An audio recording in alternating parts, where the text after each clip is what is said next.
What it do, it's your boy T-Lee, and I'm back with another fire reaction. Today we're going to be reacting to YouTubers who recorded their last moments. It's a new little segment, episode, whatever you want to call it.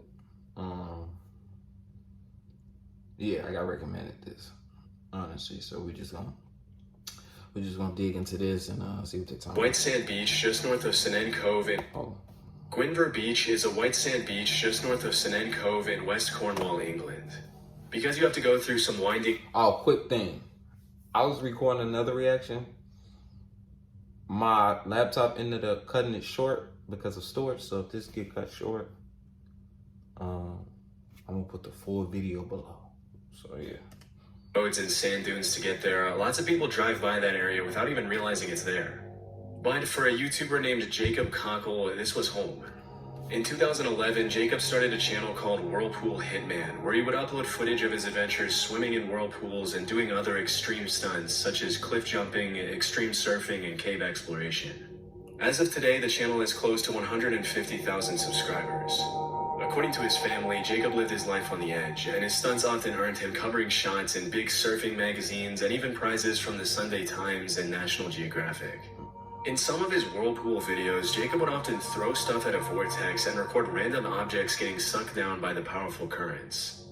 But in most of his videos, he would actually swim in the whirlpools himself, which is extremely dangerous as the swirling currents could easily pull a person under in seconds. On May 28, 2013, the whirlpool that made Hale Estuary famous surfaced again, as it did a few times a year. And Jacob was determined to swim in it to capture some cool-looking footage for his channel. That day, he ran up to his friend and artist David Rain's house and asked him to film him as he swam around the whirlpool. David had collaborated with Jacob in the past, and seeing how excited his friend was, he agreed. Just like in the rest of his YouTube videos, Jacob brought a prop to the harbor to make his video more eye-catching to his viewers, and for this particular video, he decided the prop be a horse mask. For several minutes, Jacob swirled around the vortex's edge, letting the current carry him in a circle without dragging him down. At one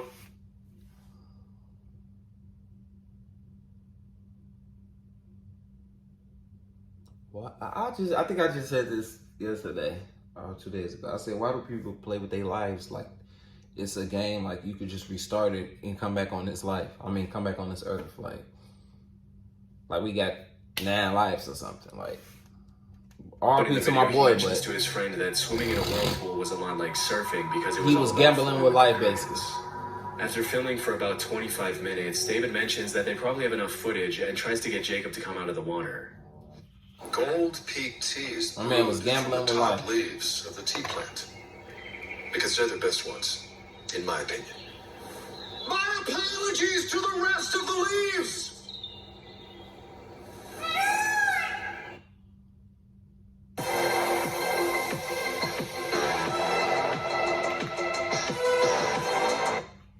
I reckon you got enough then. In the current of it with your body. Are you? Yeah, it's very similar to something. It's flowing with it.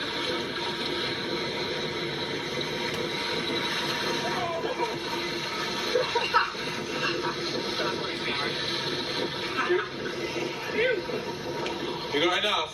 I just really make the most of it. I don't know what else to do. Instead of getting out, Jacob asked David to hand him his stick-mounted GoPro so he could capture one last bit of underwater footage before calling it a day. A few seconds after he dived down, David... He should have stopped when that was a whoa, that was a pretty scary. I would have been like, oh, I'm gonna get up out of here. We done. He pushing it. Started to worry as Jacob hadn't come back up to the surface. When he yelled his friend's name and received no response, he ran to the other end of the quay where the water flowed into a pool. That's when he saw his friend face down in the water and knew it was too late. Jacob was gone. In March of 2014, Jacob's last footage was uploaded to YouTube with the haunting caption at the end of the video reading, "Live as if you were to die tomorrow, learn as if you were to live forever." At age 28, Jacob lost his life doing what he loved most. His funeral was attended by dozens more people than the church could accommodate, and they all gathered to celebrate his life and remember him as the fearless adventurer he was. A year after his passing, the harbor was renovated, and the whirlpool that had captivated Jacob and ultimately taken his life disappeared forever.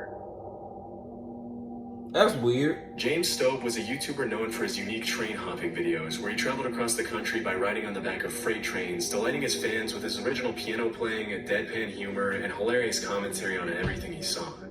Due to the risk of falling off the train or getting caught between moving cars, train hopping is extremely dangerous. But that hasn't stopped people from doing. And why would that even be a thing? Why would that even be a thing?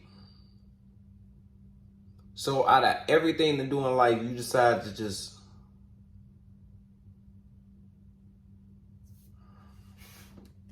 And since before the Great Depression.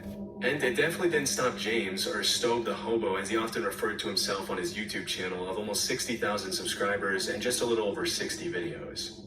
In some of his videos, you'll find comments from people claiming that they had met Stobe at bars and assumed he was lying when he told them he train hopped across the country filming his adventures.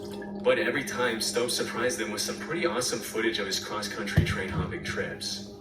From Palm Beach to Jacksonville, Stobe loved sharing his raw experience of life on the rails with his audience, who always supported him in his unending search for some pizza and a cold beer. Sadly, the adventure came to a tragic end for Stobe on November 8, 2017, when a deadly train accident in Baltimore took his life. Unfortunately, due to the lack of media coverage of his passing, it's hard to know what exactly happened to James Stobe. But the most familiar sources claim that he either fell off an overpass or his backpack got caught on a passing Amtrak train as he was standing on a bridge. Because his death left so many questions unanswered, a lot of his fans submitted requests for the Baltimore Police Department to release more information on the case, but they were asked to remain respectful of Stobe's family and give them space. As of 2024... So this man had kids and everything, if that is his kids. If you had kids and you just decide to be a hobo, I'm guessing.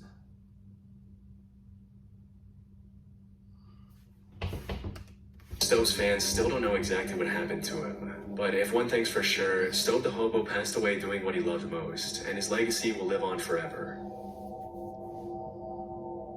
High on Life was a pretty popular YouTube channel with over 600,000 subscribers at its peak. Starting in 2011, the High on Life crew uploaded more than 400 videos showing their audience what it was like to make a living as full-time travelers.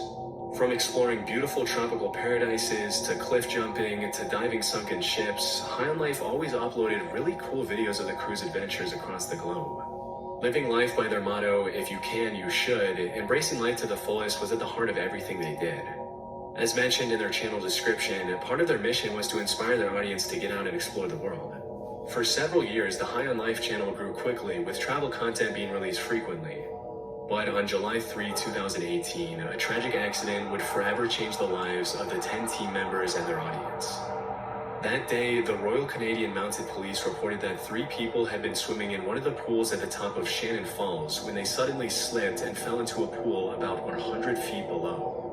Shortly after, the bodies of the 3 victims were confirmed to belong to Riker Gamble, Alexi Lyak, and Megan Scraper. Riker and Alexi were High on Life members, while Megan was Alexi's longtime partner. Tragically, it was confirmed by the police that Riker and Alexi were trying to rescue Megan, who had slipped into fast-moving water before the 3 of them fell 100 feet. Through tears, the remaining members of the High on Life crew shared a touching goodbye message for Riker, Alexi, and Megan on their YouTube channel, remembering them as the kind, outgoing, life-loving people they were. Throughout the investigation, there were rumors that the 3 of them had been filming a video at the time of the accident, but this wasn't 100% confirmed.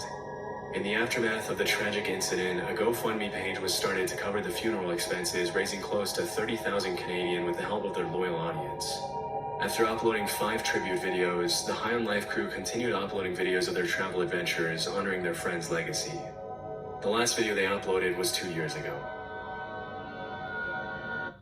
So, what are you gonna ask the wizard for, Pixel? Well, that's a I'm crazy not way sure to he's go. Wow. such a... I want him to give me all... Since 2009, fitness model and actor Greg Plitt uploaded over 120 videos to his channel where he motivated his subscribers to work out, challenge their bodies and minds, and leave a lasting legacy.